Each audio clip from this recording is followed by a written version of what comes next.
Le président américain Donald Trump a rencontré mercredi à Riyad son homologue syrien Ahmed al-Shara. Un adoubement sous les yeux du prince héritier saoudien.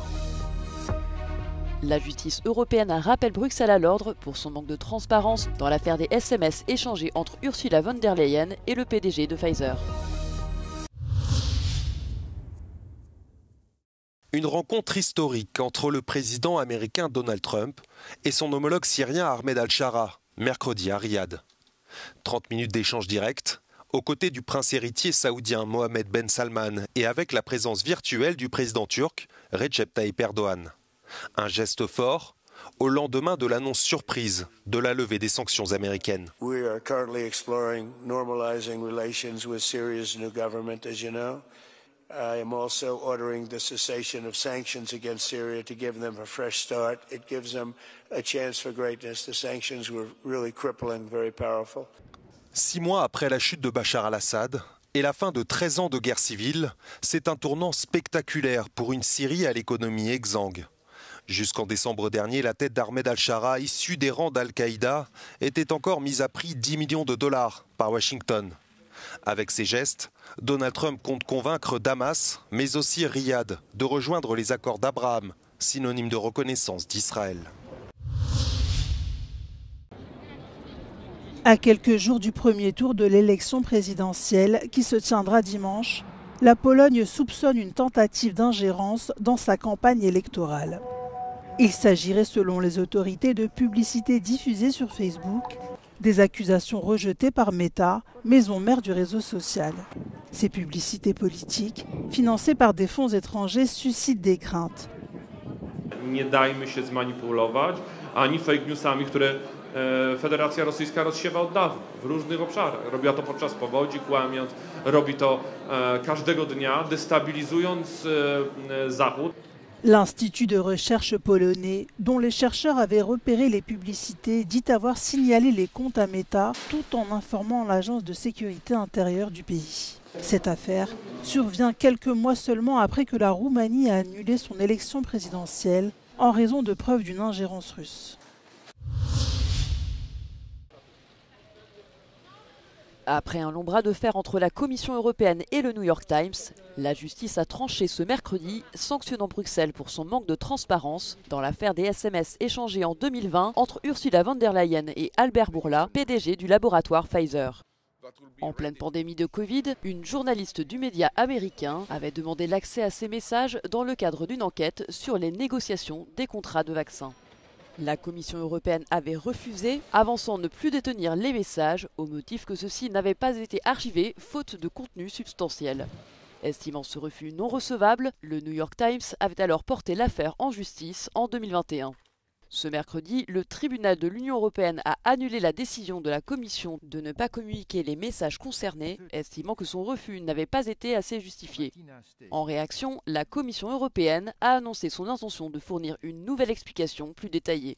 Lors de la pandémie de Covid-19, le vaccin de Pfizer avait été le premier à être autorisé dans l'Union européenne, les contrats négociés par la Commission au nom des 27 se chiffrant en milliards d'euros.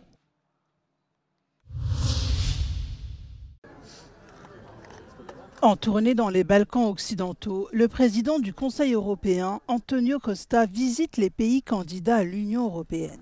Ce mercredi, il a réalisé sa première visite officielle au Monténégro. S'exprimant lors d'une conférence de presse conjointe avec le président monténégrin Jakov Milatović, il a salué les efforts en matière de réforme. Le Parlement européen avait également reconnu à une écrasante majorité les progrès réalisés par le pays la veille. Crna Gora želi da postane 28. članica Evropske unije do 2028. godine i posjeta predsjednika Evropskog savjeta najbolji je pokazatelj da to želi Evropska unija, poručili su nakon sastanka predsjednik Crne Gore Jakov Milatović i Antonio Košta. Oni su istakli da Crna Gora predano radi na reformama te da slijedi spoljnu politiku Evropske unije. Košta je poručio da će Crna Gora imati snažnu podršku Unije te da bi volio da Crna Gora i prije 2028. godine postane članica evropske porodice. Marko Stojanović, Euronews, Podgorica. Publicités anodines ou subventions déguisées. Des médias hongrois indépendants ont déposé une plainte auprès de la Commission de la concurrence de l'UE. Ils accusent le gouvernement de Viktor Orban de favoriser certains médias en leur attribuant des publicités d'État de manière disproportionnée. D'après la plainte, Budapest encourage ainsi la transmission de messages pro-gouvernementaux, au détriment des journaux plus critiques envers Viktor Orban. Ezek a grafikonok világosan mutatják azt a folyamatot, ahogy a magyar állam beleavatkozik az egyébként piaci folyamatokba. Tehát mi azt próbáltuk bebizonyítani, hogy mindenhol máshol a sajtópiac leköveti a nézettségi, olvasottsági változásokat, és az állami, ha vannak állami hirdetések, azok is ugyanazt a mintát követik, mint a piaciak. Magyarországon egy egészen másik trend látszik. Selon le rapport, la publicité d'État est presque totalement absente des médias indépendants en Hongrie, tandis que les journaux proches du pouvoir reçoivent des sommes importantes d'argent public. Ha ugyanabban az újságban a harmadik oldalon találsz egy egész oldalas hirdetést, hogy a kormány boldog karácsonyt kíván neked, akkor nem kell őt emlékeztetni a 10., a 15. és a 18. oldalon is erre. Dans le même temps, le gouvernement de Viktor Orban a déposé mercredi un nouveau projet de loi contre les ONG et les médias indépendants, qui n'est pas sans rappeler la législation russe sur les agents étrangers. À l'énoncé du verdict, la satisfaction et le soulagement de l'une des victimes de Gérard Depardieu. L'acteur a été condamné mardi à 18 mois de prison avec sursis pour agression sexuelle commise en 2021 sur le tournage du film Les Volets Verts. Je suis émue, satisfaite de cette décision, très heureuse, assez fière même, je vais utiliser le mot, je suis assez fière et je voudrais redonner espoir à toutes les femmes qui sont en attente de procès. Pour définir son jugement, le tribunal a pris en considération l'absence de reconnaissance des faits par Gérard Depardieu et a aussi reconnu le préjudice des deux victimes liées aux déclarations très virulentes de sa défense lors du procès. Cette condamnation intervient le jour même de l'ouverture du Festival de Cannes. Maybe it's going to make people think more about consentment and the place of women. Un monstre sacré du cinéma français condamné, alors que les accusations d'agression sexuelle ou de viol contre des figures reconnues du secteur se multiplient ces derniers mois.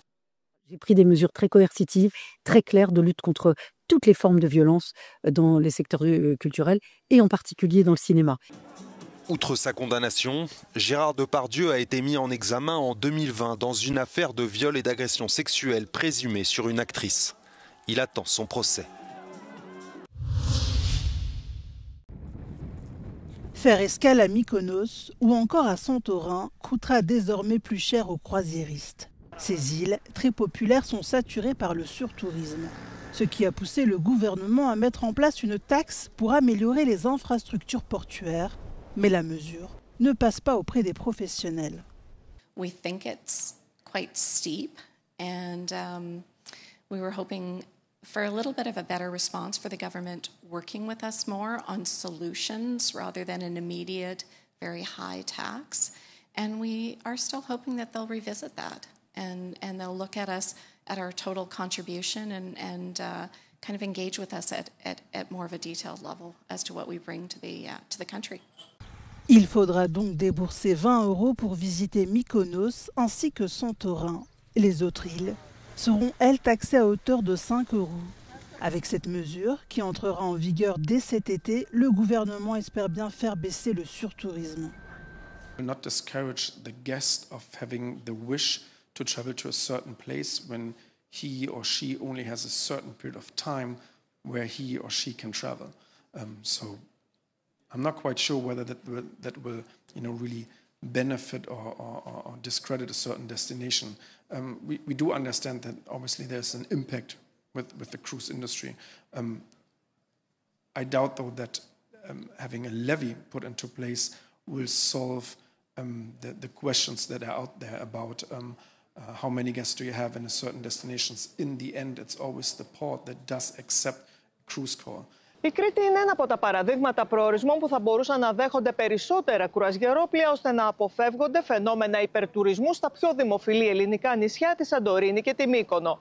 Η Μεγαλόνισσος, όπως την αποκαλούμε, με την πλούσια ιστορική και φυσική κληρονομιά, αναβαθμίζει τις υποδομές των λιμανιών της, ώστε να μπορεί να υποδέχεται περισσότερα κουρασγερόπλοια τα επόμενα χρόνια. Από το Ηράκλειο της Κρήτης για το Euronews, Σιμέλα Τουχτίδου. Une figure politique emblématique bien au-delà des frontières de l'Amérique latine, un ancien guérillero devenu chef d'État, mais aussi un homme simple, proche du peuple. L'ancien président de l'Uruguay, José Mujica, s'est éteint à l'âge de 89 ans des suites d'un cancer de l'œsophage. Incarnant une gauche humaniste et modeste, celui que l'on surnommait Pépé s'est engagé très tôt en faveur d'une société plus juste. Dans les années 60, il rejoint la guérilla des Tupamaros, un mouvement révolutionnaire luttant contre les inégalités et la répression. Arrêté par la dictature militaire, il passe plus de 13 ans en prison, dont plusieurs en isolement. Libéré lors du retour à la démocratie, José Mujica entame une ascension politique spectaculaire. D'abord député en 1995 pour le MPP, le mouvement de participation populaire fondé par d'anciens guérilleros, il devient sénateur puis ministre de l'Agriculture avant d'accéder à la présidence en 2010. Durant son mandat, l'Uruguay adopte plusieurs lois progressistes majeures, la légalisation du mariage homosexuel, le droit à l'avortement et la régulation du marché du cannabis. José Mujica consolide également la position régionale de l'Uruguay. Siégeant ensuite au Sénat jusqu'en 2020, il reste influent dans la vie politique uruguayenne, apportant son soutien à la coalition de gauche Frente Amplio et à l'actuel président Yamandu Orsi. À l'annonce de sa mort, 3 jours de deuil national ont été décrétés en Uruguay.